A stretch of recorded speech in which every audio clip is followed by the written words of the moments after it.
Pedro, el apóstol Pedro, había visto obrar el poder de Jesús en muchas personas.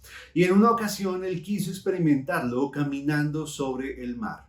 Pero mientras lo hacía, su confianza se debilitó a causa del principal enemigo de la fe.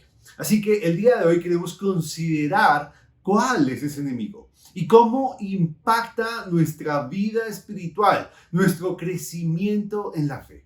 Así que ese es el tema que tenemos para hoy, acá en Un Momento con Dios. Acompáñennos.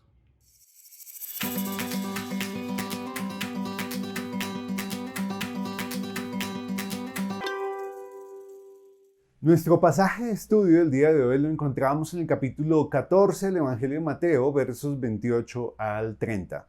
En este pasaje nos encontramos con la petición del apóstol Pedro, luego de que Jesús le hablara a él y a los apóstoles diciendo que recobraran el ánimo y que no temieran la tormenta que atravesaban porque él estaba con ellos.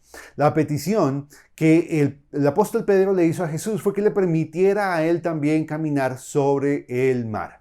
Sin duda, esa petición fue un acto de audacia de Pedro, que nos deja ver quién era él y nos muestra su ímpetu, fuerza, valentía e impulsividad, pero también que él era un hombre sensible, creyente y con un carácter enseñable.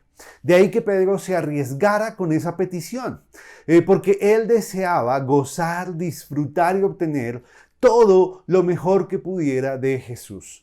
Y con ella mostró la fe que tenía en él, porque sabía que bastaba una orden de Jesús para que lo imposible pudiera darse, para que su cuerpo mortal dominara la fuerza del mar y para que lo que solo Dios podía hacer le fuera concedido a un hombre común y corriente como él.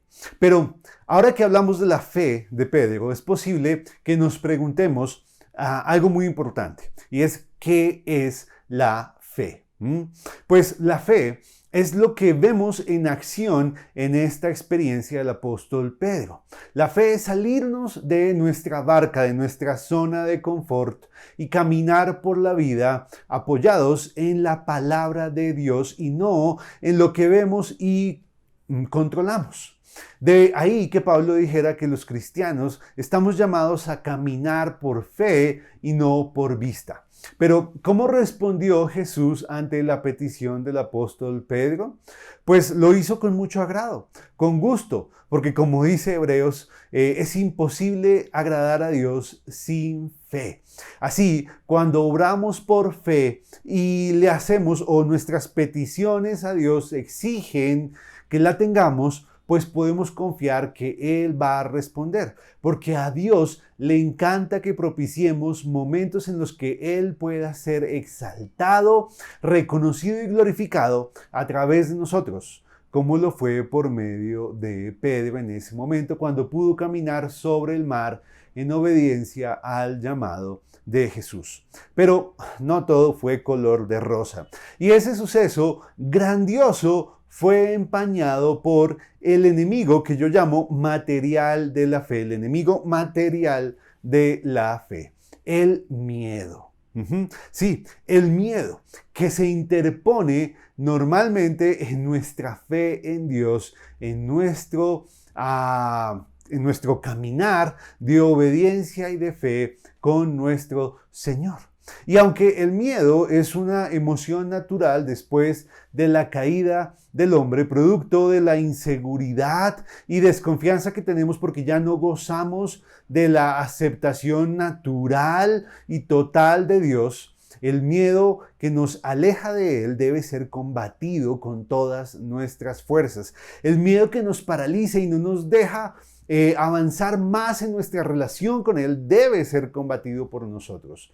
Pero, ¿cómo opera en nosotros ese miedo enemigo? Pues haciendo que nos enfoquemos más en las circunstancias que nos rodean que en Dios y en su palabra. Y eso fue lo que le pasó a Pedro, que enfocó su atención en la dureza del viento antes que en Jesús, y por eso el miedo se apoderó de él y se hundió, terminó hundido.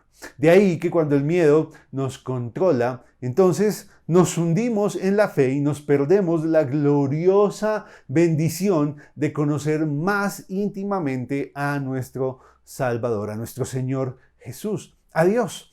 Pero la misericordia de nuestro Salvador es maravillosa, es gigante, es grandiosa, porque ¿cómo es que Jesús, habiendo sido despreciado por Pedro, decide extenderle la mano y rescatarlo del mar? Eso solo lo explica su misericordia, porque Él no nos paga conforme a lo que nos merecemos y en cambio nos da lo que no merecemos. Así que, hermanos, podemos enfrentar el mundo que vivimos confiando en el poder de Jesús y mostrando nuestra fe en Él. Y seguros de que hallaremos su misericordia en todo momento. Porque aunque somos llamados a andar por fe, también podemos tener la confianza de que estamos siendo guiados y protegidos por nuestro Señor en todo tiempo. Así que hermanos, que Dios nos bendiga y nos ayude, nos fortalezca a andar por la vida como a Él le agrada, con fe. Hasta luego.